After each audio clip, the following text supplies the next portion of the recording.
చీకటి తర్వాత వచ్చే వెలుతురు చాలా ఆనందాన్ని ఇచ్చినట్లుగానే కష్టాల తర్వాత వచ్చే సుఖాలు కూడా ఎంతో సంతోషాన్ని ఇస్తాయి.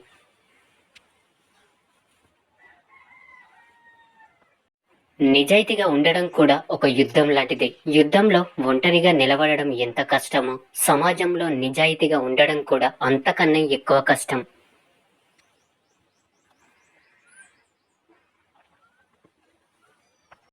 ఎంత ఆకలితో ఉన్నా సింహం గడ్డి మేయదు. అలాగే కష్టాల పరంపరం చుట్టుముట్టిన ఉత్తముడు నీతి తప్పడు.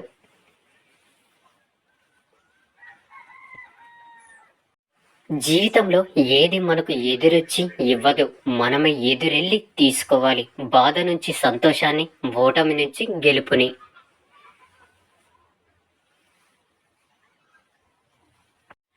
గడ్డివామును తగలబెట్టడం వలన సముద్రం వేడెక్కలేదు.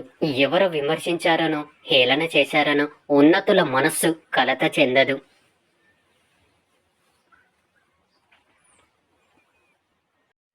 ఏడిస్తే నువ్వు మాత్రమే ఒంటరిగా ఏడుస్తావు. నవ్వితే ప్రపంచమంతా నీతో కలిసి నవ్వుతుంది. కేవలం ఊహలతోనే కాలాన్ని గడిపితే ప్రయోజనం ఉండదు. నారు పోసినంత మాత్రాన పంట పండదు కదా. ఆశని ఎప్పుడు కోల్పోవద్దు. మన ఈ రోజుటి ఆశలే మనం ఊహించే రేపటి వాస్తవాలు. భవిష్యత్తు అనేది ఎప్పుడు ప్రశ్న లాంటిదే.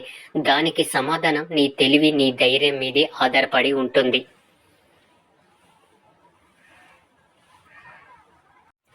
నేను క్షమిస్తాను దాని అర్థం ఇతరుల ప్రస్థానాన్ని అంగీకరించానని కాదు, నా జీవితాన్ని ముందుకు తీసుకువెళ్తానని.